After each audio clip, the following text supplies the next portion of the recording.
There's a growing movement in the American workplace, one that's not dominated by a political party or ideology, but by real Americans who oppose the divisive rules and cancel culture mandates that have invaded many of the nation's largest companies. This is a movement of hometown America. People who want to build their careers, raise their families, and live their faith in the spirit and legacy of the American dream. At Red Balloon, we're connecting no-nonsense employers with hardworking employees, people who are passionate about bringing accomplishment and success to their workplace. If you're an employer looking for serious talent, you need to post your job on Red Balloon. And if you're an employee who's tired of a cancel culture workplace, then come to Red Balloon and find your future. Because you should be free to grow your career, and you shouldn't have to choose between your job and your values.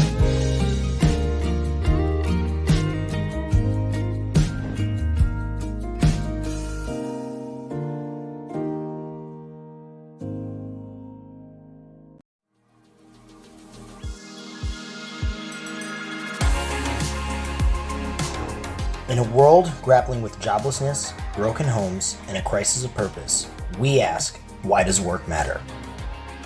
There are 1,000 answers to that. The one I like is that work makes us like God. Well, because God works. Work matters because you are a provider, and work gives you an avenue for providing for your family. But that question betrays that a job's not just a 9-to-5 hobby, right? It's an opportunity to bless people. It's an opportunity to bless people at scale. But the reality is that money is intensely important to Dominion. I'm Kyle Hessler. I'm a salesman, real estate investor, wrestling promoter, father, husband, and a Christian. And I want to invite you to the first ever Workspace Conference in Dallas-Fort Worth, Texas, where we aim to glorify God through our work.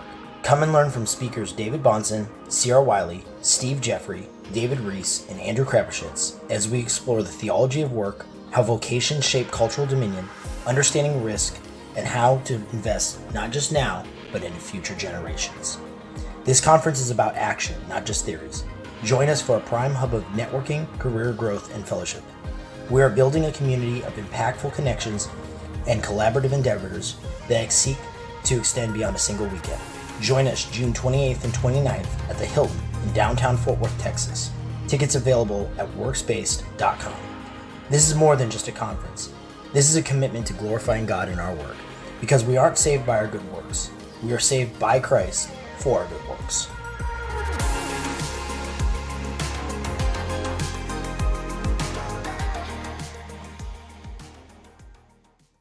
Go baptize your kids. Go baptize Yes.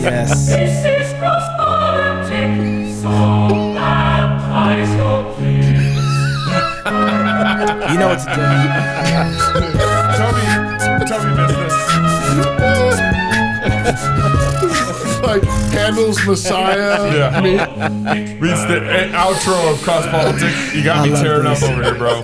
Hey, y'all. Welcome to Cross Politic on the Fight Laugh Feast Network. It's Go good to be baptize with your you. kids! Pastor Toby, Chalk Knox. It's good to have them back in the studio. And, of course, we got our regular Andrew Crappy Sheds from The regular Andrew, not the other one. Nothing special. Nobody wants the Andrew other one. Crappy Irregular Sheds. Andrew. The irregular Andrew is not okay. Hey, guys, I got some 1689 cigars for What you in the guys. world? So this is a gift, or we plug them on the show. That's so a lot of tobacco. yeah, and those are some, especially those Maduros. Oh, there's some John enjoying. Knox's up in here. And then we got, I think this is yours already. A whole bunch of them Knox. aren't labeled. Let me see. Which is Yeah, those are Illegals? unlabeled. Special. We just didn't label them for you. That's it.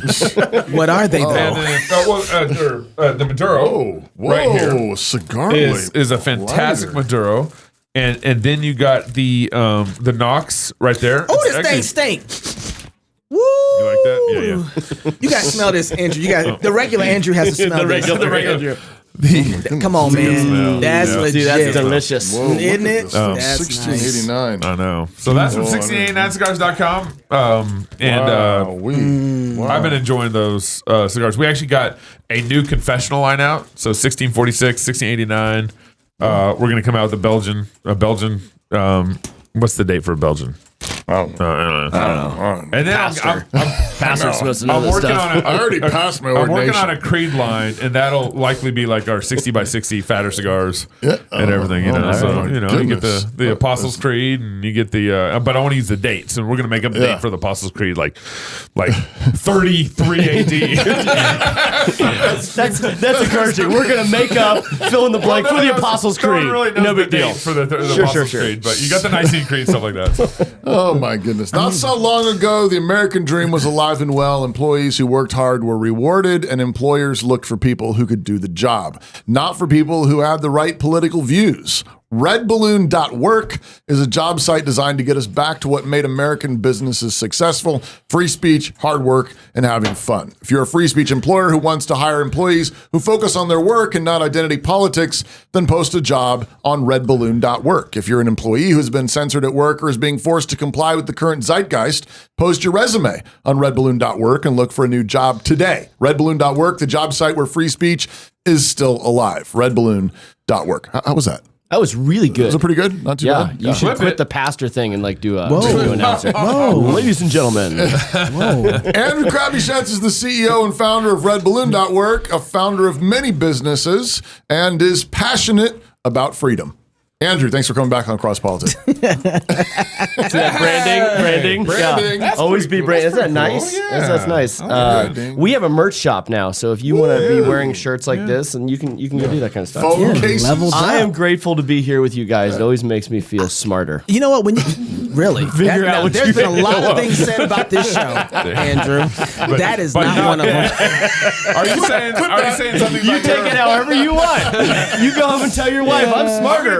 Or somebody makes me smarter. Something about your culture, Red Balloon? No. You come over Yeah, here, that's we're great. smarter? Yep. That's it. That's exactly what I'm talking I about. am always happy though when you come on the show because I know we're going to talk about money. We're going to talk about the economy. Those are like my All the favorite things. The things. Yeah, man. So how's Red Balloon doing? We are doing amazing. It's actually, we are excited because one of the things we're going to talk about on this show, remember Rush Limbaugh used to do that? Yeah. Like do the paper thing, and I'm not Rush, but Nicotine stained hands. Exactly, that's right.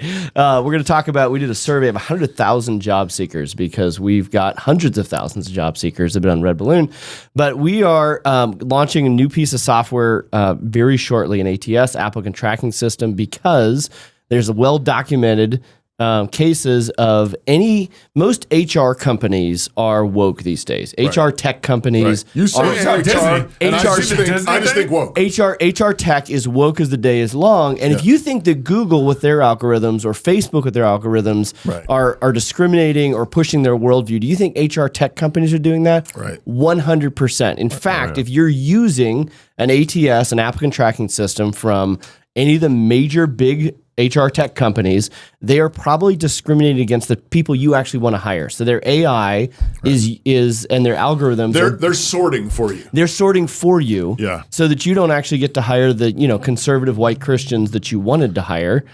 Instead, you're being given the diversity hires and discriminating against people you want. So we're coming out with software that's going to help you with the hiring process. Applicant tracking system. Interesting. So did you actually see this last week? James O'Keefe did a sting on one of the vice presidents at Disney. No. And you got to check it out. Just the video just came out, I think 2 days ago, or maybe it's Friday.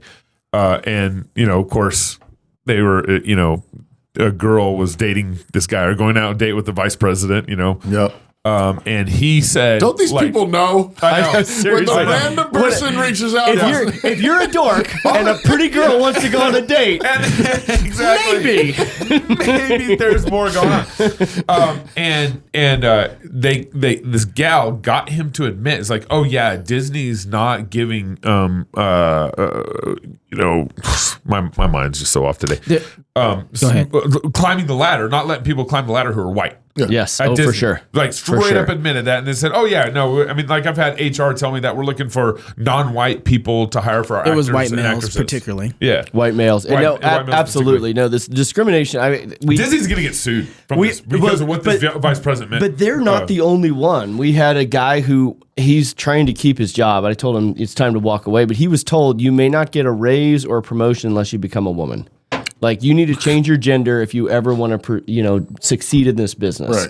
Right. That kind of thing is actually pretty common right now. Why do you sue off that? I mean, like that's workplace discrimination. It absolutely is workplace discrimination. And he's like, Wait, do I want to go through a lawsuit with a huge company who has more lawyers than I'll ever have, and I'll probably lose? Because also you get the wrong judge who's like, The judge is like, well, you can become a woman. Yeah, do it. I'm trying to understand, is discrimination wrong or is it okay? Where are we at on discrimination? Well, this is the funny thing. Every interview process. I'm trying to figure out. No. But so every interview process is discriminating, right? You're saying, I want this person and not this person, right? It's what you're discriminating on. Like, I'm discriminating based on skills, on merit, on work ethic. Why can't we discriminate on race? Because that is actually covered by EEOC and it's illegal. Right. So, but I mean, it's a wrong thing to do. Right. It depends. I mean, if I want to sell something, if I own a company, I want to sell to a bunch of white people. I'm not going to hire somebody that doesn't reach that particular group of people. I was actually going to say, in most instances, it wouldn't make any sense, and that's why it's illegal. Right. But I would say, I mean, there is a kind of common sense sort of thing where, there are certain things where if you're, you want to. I mean, I know they're changing this now, but in Hollywood, but there used to be a time in which if you want to tell a story about a black man, you'd have to hire a black man. I like the fact that Maybelline discriminates. Used to. Right. Okay. Yeah. To so that they could actually sell to women and not guys dressed up in women's makeup. Right. There's a certain form of. But that's right. The problem is I don't think that we've had the certain form of morality that knows how to judge the right times in which to do such a things, and so we just make flat out. Yeah. Don't do this. That's right. So all of it's discriminatory. It's just, EEOC says you can't discriminate on protected categories, yada, yada, yada. But the reality, if you read Thomas Sowell, he talks about, all these people say that women who are same skill, same ability, earn way less in the workplace, right? We see this all the time. Stanford comes out with these studies. Yeah. And he's like, okay, so capitalists, if that was true, would only hire women. Because if you're going to get more output with less input, you're going to make more money. Right? But that's not the case. Because actually, if you look at if a woman is in the workplace the entire time that a man's in the workplace, they're actually going to earn more because they're probably a harder worker because we're actually pretty lazy people. Let's just be honest, right? There it is. But if, like my wife, they go home and take care of kids and do all those things, yes, that has an impact on your career, and that's okay. Or longevity. And your longevity and your focus and all those things, right? And so, no, the market should work these things out. No, there shouldn't be an EEOC that does these laws. And any business who is discriminating, if they don't want to hire someone black because they're a racist, they're losing out on great talent. Right. Well, and the market's going to play out. They're going to make less profit and they're going to fail as a business. Fine, let it happen. In a free market, though, when you have something like that, and this is part of the problem why we have to continue to regulate and make laws like that, is because the market itself isn't free. In a free market where people have the opportunity to really compete, then it's like, okay, you don't want to hire somebody black? Guess what we're going to do? We're going to go make our own industry, and it will compete with yours, and you're going to be like, doggone it. We should look. It didn't last long inside of the sports industry. Okay, they're like, listen, we don't want him to play here. Phew! Yeah, was that a black dude? They sure can't jump high. All of them black. Oh, hey, y'all, maybe we need to change our position on how we're doing things because the market is telling us we're not going to win like this. And so I think but if you have a free market. But when you start controlling the market, then, and I think it was Walter Williams. My goodness, wasn't it great? We actually saw Walter Williams before he died. That was cool. He really 2020. We went over to his house and got to interview him in his house. That's amazing. Really talked about how that the regulation of minimum wage destroyed a lot of young black people from getting into jobs because they were saying, well, if I got to pay somebody $15 an hour, guess who I'm not hiring? Right? It's like, but if I can hire more people and make more money, an hour or whatever, and they learn skills, and I'm going to hire the best person for the job where I can make the most amount of money. So deregulation actually gives minority groups the ability to actually compete in the market. 100%. So anyway, but just once you start regulating, it gets crazy all the way up. And then, that's right. Yeah. That's right. And if you can sue, and so 75% of employers in America have had a labor-based lawsuit in the last 5 years. 75% of all employers have had a labor-based lawsuit in the last 5 years. And the vast majority of them are, you mispronounced me, which is now sexual harassment in California. Or we think you discriminated because of sexual orientation or skin color or any of these things. And the problem is conservatives are far less likely to bring that lawsuit. So the guy who's told you need to become a woman, he's like, I don't want to bring a lawsuit. I don't have time for that. I don't have time for that. I've got a family at home And do I want to go into an expensive legal battle with an employer who has more lawyers than I'll ever have? No, I don't. Right. Whereas the I'm liberal, a white dude that's and I'm a white dude, probably going to get discriminated against. And the judge is going to say, no, you're a white dude, so it doesn't matter. You're fine. But the good thing with Katasha Brown, she's the Supreme Court justice. Ketanji, yes. She doesn't know what a woman. You're going to get sued. She's not a biologist. Yeah, she's not a biologist. What do you expect that's the from kind her? of judges you could be getting, especially in California. So I want to know what happened. You did a survey. Yeah, we did a survey. And what did you find out? Because you got a paper that I want to hear. I got a survey. Okay, yeah. so 100,000 job seekers, people who are out in the market. Many of them are at jobs where they're whether you're stuck at a liberal job or whatever. So 100,000 job seekers, and we asked them a whole series of questions about, have you felt discriminated against, or what do you just, we're not trying to ask leading questions, but kind of jump into that. So 63% said that they are worried about workplace repercussions if it is discovered that they are Republican or a conservative. Yeah. And so what do? Well, they self-censor, and they believe that they shouldn't live their values out loud, and then everybody else doesn't know that most of the workplace is full of hardworking Republican voting conservatives because they're all self-censoring. 75% of job seekers believe AI is being used to screen out resumes that don't align with DEI quotas. That's funny. Right? And nationally... That's the system you're building to respond to that. ATS, yes, is gonna help solve that. And so DEI discrimination... 37% of job seekers said they have actually faced quantifiable DEI-related discrimination. That is up to 41% in California and down to 33% in Texas. So Texas is better, but still a third of job seekers. But this one's terrifying. In fact, 7 out of 10 job seekers, so 70%, said that they would take less money if it meant that they could work at a merit-driven, positive workplace that didn't do DEI-driven workplace discrimination, right? So you think about the joy that you have at work when you realize that you can bring value to your employer, like your vocation. You want to work hard. You want to bring value. You want to have the autonomy and the mastery to go and do a great thing. And if your opportunities for success are based on your skin color, who your parents are, what your sexual orientation is, or what your Twitter profile shows, then nobody wants to work there, and they'd rather earn less money and work at a company that's probably posting jobs on Red Balloon. Right. Wow. So me and you, we're doing a webinar in July. We're doing 2 webinars. I think one's July 9th, and then the other one's July 11th, I believe.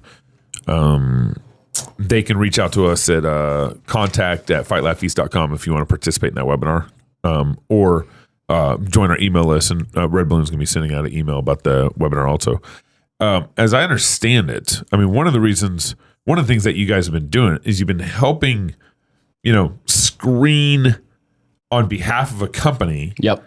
A potential candidate to hire. Yep. And so you'll be able to, I don't know, say things or screen in such a way where the company might get in trouble for screening that way because your contract, you might not fall under those same regulations. It's actually, so what we're going to cover in the webinar is there are so many things that you can do in the hiring process that everyone's afraid of doing. Because if 75% of employers have actually gotten a lawsuit, then you're like, I'm not going to ask the question that might actually do the filtering that I need to make sure that yeah, and you can't ask, are you a Christian? When's the last time you went to church? But there are a lot of things you can do. And so I'm going to walk employers through what is a process that you can actually screen for values legally in your interview process. Oh, wow. And you need to be careful, but we're going to give you kind of step by step. Here's what we do at Red Balloon when we're doing our recruiter. So one of the things we do for employers, if you want to have us just take over hiring, we do Red Balloon Recruiter. Costs $4,500. We just placed the CFO for National Religious Broadcaster Troy Miller's organization. Nice. So we just placed the CFO for that. Family Radio, we do all their hiring. Louder with Crowder. So we do Red Balloon Recruiter. We can just take over a position. We will help. We will do the hiring for you and save you an enormous amount of effort. Well, what I'm going to do in the webinar is I'm going to talk you through this process that we've now done for 250 employers in the last year to actually bring them values-aligned talent without getting a lawsuit. What are the values that you see these businesses wanting? So it really is all over the map. So I'll give you a Red Balloon example, right? What we believe that we want to, the way that we're going to redeem the world of work, which is what we're trying to do at Red Balloon, redeem the world of work. We're going to do it by blessing employees, by blessing customers first, We're going to have them. We want every customer to be better off, better able to do their job because they interact with us. Next, we want to bless our employees. We want every employee to be a better person because they work at Red Balloon. And then we want to bless our shareholders. We want to make sure, because we understand that we're under authority. There's people who invested in us. Yeah. We want to be able to bless them, and we want everybody to understand that. But customers first, then employees, then shareholders, right? Okay. And so once you've defined those things, then you can use that as part of your interview process. And what I'm going to unpack in the webinar is you aren't allowed to ask a whole series of questions about the person. When's the last time you took communion? Do you baptize your babies? You're not allowed to ask those questions in an interview. You'll you might get a lawsuit, right? But what you can do, like what you told me one time, I love to go to jail for Jesus. That's exactly. I think I do very well in prison. I'd love to give it a shot sometime. For 3 hours. James like sitting there quiet. Prison Mike over here. I have to learn a few more songs. But anyway, you can talk about yourself a lot in the interview process. Okay, we believe in blessing the customer. Yeah. What does that mean to you? Yeah. Give me an example of how you have blessed a customer in your past job. So open-ended, evidence-based questions focus on you. So you're trying to you've established your principles, your values as a company, right? And so it is perfectly legitimate for you to find out do you align? That's right. With our company values. That's right. And I'm going to unpack. Like John Ryan says, are you allowed to put gargoyles in your offices, or is that discriminatory? You know, I mean, that is a legitimate question. John's making a valid point. Gargoyles, I think, are allowed. I'll have to talk to my lawyer. I'm offended by gargoyles. Are you? Okay. I don't care. It's a free country. Used to be. But so then this has to change from company to company, because if a company is explicitly Christian in how then they can say things like, well, this is actually a part of our worldview and our position. That's right. Of how we serve people. So you kind of have to have our values. And here's a spoiler alert. If you are brave as a business and actually live your values out loud, it's a protection for you, right? It's a protection because it's like, that's right. It's like the contents of this cup might be hot and then you burn yourself. Like, I told you it was hot, right? And we talked to, who was that guy? We interviewed a gentleman a while ago who has an association for Christian CEOs. Remember that guy? What's that guy's C12? name? Yeah. C12. Mike Sharrow. Yeah. So he was the first guy who ever heard him say, here's what you need to do. Yes. He said, Christians and conservatives too often try to downplay their Christianity, but that's the setup for a lawsuit. Yeah. That's right. That's right. Because you're not actually leading with who you are. That's right. And so then when you take into court and they're like, so where's the evidence that this is a deeply held value? And they're like, well, I didn't. I prayed at one meeting one time. Yeah, I prayed at the Christmas dinner. And Sharrow was saying, his whole point was no, fly the flag. Whatever is important to you, 100%. Say it out loud, say it out front, put it in your documentation, put it everywhere, so that it's like that's your protection, actually. That's right. In a court of law. I mean, our logo is our protection. That is true. Well, and I'm gonna give an example. Hobby Lobby. Hobby Lobby. We're going to glorify God in what we do. Yeah. So their new manager training, and they do this in Oklahoma City every year, and they open 150 new stores a year across America. They're doing very well as a business, right? Wow. New manager training. It's a 2-week training. At the end of it, they say, hey, we're going to have a pastor come in and present the gospel, and we're going to have an altar call. If that makes you super uncomfortable, you're welcome to leave, but we'd encourage you not to leave. Yeah. And then they do that, and people come to the Lord at the end of this meeting. I love it. And their lawyer's super nervous, but they're like, we've been doing it for 20 years. Right. And we haven't had a lawsuit just because this is a deeply held belief. Yep. We tell you exactly what you're coming into. That lawyer needs to go forward. Yeah. Come on. Anyway, so that lawyer actually helped found the Christian Employer Alliance, and he's like, okay, yeah, you're right. So he did. So so in the same way that if companies are acting that way and that's how they need to be, that 63% of people who aren't speaking up, that number bothers me. There's some sort of sympathy I have for them because they're like, oh man, if I let people know that I'm not trying to fly my flag, I'm just trying to do good work. Right. I don't think that that's an option anymore. Right. Because in one sense or another, you're either going to suppress your conscience, right, or you're going to say, okay, look, this is who I am. You don't have to like it, but this is who I am. I am a Christian. I have a certain ethic. There used to be a value. Right. Like, oh, this person had ethic. So watching people now, 63% of a lot of people just not do? They're self-censoring, right? They're just like, I'm not going to say anything. Aren't they the problem, though? They are a big part of the problem. I heard someone tell me, he's like, man, I feel captured by my 6-figure job. I'm like, well, maybe you need to there learn goes on your a little idol. less. Yeah. Like you just found your idol right there. Right. But all I saw was like the rich young ruler. Like here he comes in. It's like I've done everything. I know. And it's like It's hard though, right? Because for if you're a conservative, like okay, I need to feed my family, I got to pay my mortgage, I got to be a responsible person, and that is true. But I think that there are hard opportunities out there that you should go take somewhere else. If you're in that spot. And we encourage people, don't quit your job, be fired. It's going to give you more optionality. If you're just living your values out loud, you're not being shrill, you're not being what the liberals are. You're just saying, no, on Sundays I go to church, and no, I would like a religious exemption for my DEI, for that DEI training, because it violates my religious rights, right? You're allowed to do that. Right. Yeah. And if it costs you your job, you could win the lawsuit, but you absolutely are being an encouragement to everybody around you, right? Everyone knows this. If you're, and it's actually a trophy to the right people. Yes. I mean, when people hear like right. you got fired because you wouldn't take the DEI training, and Right. you said it was against your religion and it was against your Christian faith, like.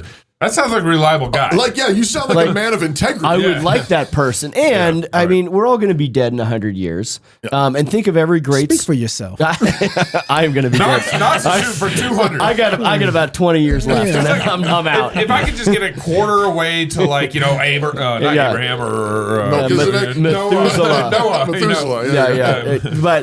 But you think about every great story, like. What are the names of the hobbits that stayed in Hobbiton that you can remember? Like The old gaffer. The old gaffer. There's one. Okay, there's one. Crappy Sheds. Crappy Sheds. No. I might be a hobbit, but I went to Mordor. No. I did not stay back. I did not stay back. No, the thing is, the people who do courageous things, those are the people you remember their name, and that like your grandkids are going to remember. Like, we didn't have as much money as we might have had because I stood up at work and was brave for other people. But God blesses that kind of stuff, that's right? So be courageous. It's worth it. Yeah, that's good. I'm going to read this ad and then you guys. got more. I got more. You got more. Okay. Hey, folks, have you ever thought I want to do work that really matters?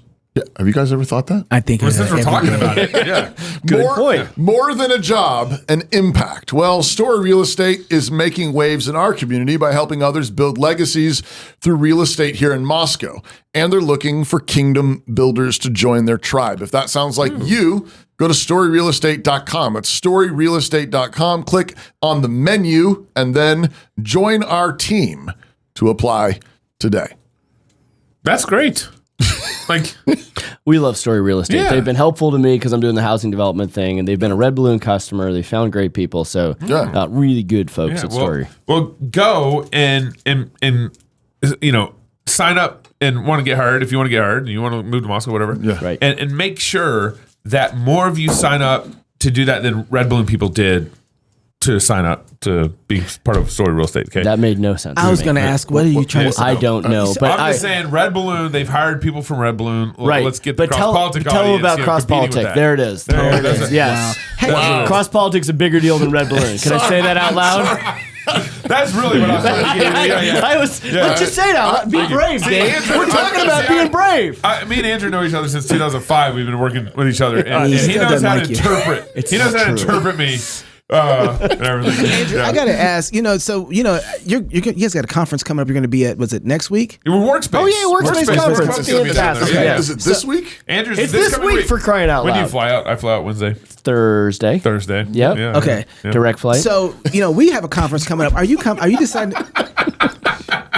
Inside joke. No, he just had direct flight. Like he's like the man. You know? It's like, well, I'm Red flying out Balloon of is- Pullman, so I don't care. I pity if you guys sit next to you guys. No. The airlines That's a true wouldn't- story. The airlines wouldn't put us on the same plane. That's No, actually part of it's like the part president and the vice president be on the same plane. Yeah, it's they were- national security. I'm the assistant to the vice president. Yeah, for sure. Anyway, I think you had a question. No. So I'm thinking about, because I know you guys got a conference coming up, but I'm thinking about our conference coming up at the end of October. Are you sure. Are you going to come? Of course I'm gonna come. It'd be silly not come. to. No, but one of the things that we've been thinking about and pondering here is kind of the areas that America needs to repent at. Yep. And you're in business, you're in economics. Sure. As you think about that and where things are and what you see in front of you, you get these every month, right? Where are some areas you're like, we need to repent here, and it's destroying us unless we do? Yeah, I mean, it's the idol of my 6-figure job, right? Do you want your kids to? Let me put it this way: if you think that the liturgy of DEI is having no impact on you because you have that fancy job at Microsoft, and I just keep my head down during the DEI training, I don't pay attention. If you think the liturgy of DEI, and I'm calling it liturgy very intentionally, it is designed to make you think a certain way and to act a certain way. If you think that it is not affecting you, then you are not paying attention at all. And I've had a lot of people be like, oh, I do the DEI training, but I just kind of keep my head down. And then I've had a lot of people write me on Red Balloon and say, hey, I got a new job, and I didn't realize what an impact it was. I had a single mom write me, and she just said, I just wanted you to know that I got a new job through Red Balloon, and I realized I was angry every day when I came home from work, and my kids were affected by it. And they're like, "Mommy, why you're happy now?" Yeah, right. And so, don't think for a minute that your job, your vocation, is not deeply impacting the relationships you're having with the people in your life outside of work. Yeah. It absolutely is. And I think people they don't want to repent of that. They want to just, I like this. It's safe.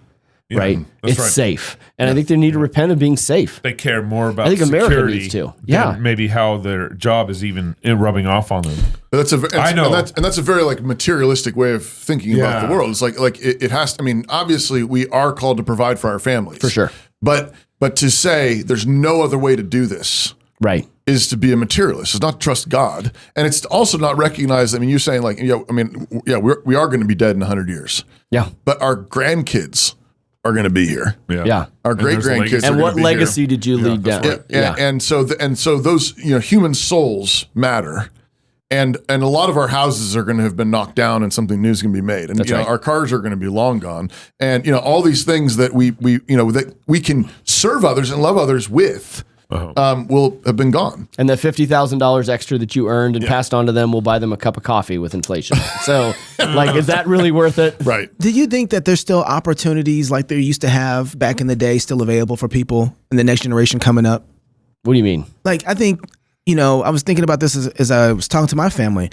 30 years ago, getting a job, I feel like I can walk out, go anywhere, get a job, work hard, and I could build a family culture. I could buy a house. I could buy a car. I could make money. I feel like that was it. We'll call it the American dream. Sure, we can call it that. I don't know how everybody else felt about that, but yes. But I think so. Yeah. Right. Do you think that's still? Do you think it's still here? Here's another stat that actually this one makes me very sad. So if you look at, I think it was 1975, the average price of a house was 2.5 times the average income of an American.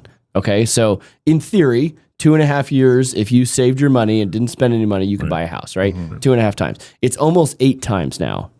So 25% of people under 30 years old don't believe they'll ever be able to afford to buy a house, ever, in their entire life. And what does that do? Well, it changes your mindset. Like, why don't I buy myself a $30 cocktail and eat, drink, and be merry? Because I'm not spend saving your money on these smaller things. I'm not saving for anything. I might as well just and so I do think that there is a mind shift that people feel like I can't win anymore. I would disagree with that. I think there are plenty of opportunities to win. I do think housing is very expensive. Thus the housing development, but no, you can make money. You can go do great things. And I think that whether you want to call it the American dream or the Protestant work ethic or whatever it is, there are great opportunities to get out there and win, even without doing DEI training. Stop being a wuss. Go to redballoon.work. Get you a real job. Be bold. That's it. You got a couple minutes. I got one more question here because I think this is probably a lot of people are struggling with this. Who work for, let's say woke corporations or a company that's not Christian and doesn't really have very solid principles. Where do you recommend like drawing the line? This is a tough question because people are dealing with all sorts of different contexts here. Obviously, the DEI training, you have some legal backing to opt out of that. That's a good place. That's the easy place to draw the line. But can I answer some of this? Yeah. If you're part of the 63%, then you ain't built for this. Let's just be honest. What's the 63%? Who's willing to be controlled and self-centered. You ain't built to be in there to draw no lines. Right. You're not built for this fight. Well, and if you're not fighting on anything, right. This is not you. Yeah. right? That's not you. But you got to exercise those muscles at some point. That's exactly I think you should. Yeah. Right. You got to figure out where. But most of the time when people think about fighting, at least this is how I think about it. I always think about, okay, is my family intact? So when I throw this punch, we going to be all right. Right. Right. When I think in my rubric for where you draw the line is it has to be not selfish. It has to be dying for others. That's right. And so if you're like, That's well, it's just good. all about me, then you probably aren't ready for this fight. But every time you're fighting for somebody else, if you're like, this is affecting my family, this is affecting my community, this is affecting my coworkers who all see me being a wimp. And so they're gonna like, oh, I guess I can't be brave. I can't be. And you're in the majority being a wimp. I just want to say, like, maybe to your question, but also to yours is like, you need to stop lying. Because I think that Solzhenitsyn quote, live not by lies. Yeah. That Roger picked up for his book. But I mean, like that's so true. Like, I don't think people realize how many lies they are telling themselves and people around them self-censor, right? all day long. Right. By like, I'm just keeping my head down. No, you're lying. Right. Yes. You're going throughout your day lying, which is why people can't be happy. Yeah. When you are weighed down with lies, then you cannot walk in the joy of the Lord. Yeah. Amen. And you're not happy. And even if you don't know the Lord, you're a human being made in God's image. You can't live bundled, tied up in lies. And so stop lying. Yeah. And I think if you stop lying, you might be able to see some of those lines clearer. Yeah, you're going to actually start seeing the lines. Exactly. I mean, I think this is what 1 John 1 says. I mean, 1 John 1 says, people who say I don't have any sin are lying. They're deceiving themselves and the truth is not in them. Yeah. But if you start confessing your lies and say, that was a lie, that was a lie. Right. You've probably been lying to your wife. You've probably been lying to your kids too. There's lies everywhere. You're lying to yourself. You're lying to God. You're lie. Where is it? But I think like if you start confessing those lies, you come out of the darkness. Yeah. The light is going to start coming good. out. And I think you're going to start seeing where the line is for you and for your family. It's not going to be so blurry and so fuzzy as you might have thought. Because, I mean, part of this is, you can be a centurion and be a Christian and working in a pagan, Roman government. And you just need to know that, hey, this is a pagan Roman government. I need to not lie about any of the context and situation I'm in. Yes. And be a good soldier, but also figure out where and recognize open your eyes. you might get fired, but do it to the glory of God until you're relieved. Yeah. Andrew, I last love words. I just think if you think about the scale of the number of Christians and conservatives in the workplace today, and if all of them stood up and just lived their values out loud in a day, everything changes in a minute, right? Yeah. Everything changes in a minute. So much of that, man. But it starts So with much. each person being courageous where they are. Yeah. Amen. And join our webinar. We got a webinar coming up in July. Yeah, do it. Me and Andrew. We've got a webinar coming up in July. A great webinar. Yeah, email us, contact@fightlaughfeast.com if you want to join that webinar. I'm not going to say it. I'm going to let them say it. What does it say? Go baptize your kids. If you're single, get married. If you're married, have kids. If you have kids, go baptize them. Today we are going to be talking about the Kyle Rittenhouse Always Ready bundle available at armoredrepublic.com. It's a very practical kit, including everything that you need all the way from hydration to first aid to general purpose to magazine holders and to a very comfortable plate carrier. So included is the Testudo Gen 3 plate carrier, and we also have 2 C3 plates that I've included in the bundle. So these plates are multi-curve, multi-hit ceramic, so they can take multiple rounds. I really like these plates because it's going to offer level 4 protection. Thank you guys for watching. Again, you go to armoredrepublic.com, linked below, and you can purchase your Kyle Rittenhouse Always Ready bundle today. What Christians often don't understand in the culture wars and in the fight for life is that abortion is not just one issue among many. Abortion is almost the linchpin upon which the liberal establishment swings. But what happens when you pull out a linchpin? The door falls off. It takes a long time to go from a few intellectuals believing some bad ideas to bringing those ideas into the culture more and more and more until they bear fruit. The answer how we got here is because of the silence and inaction of the church.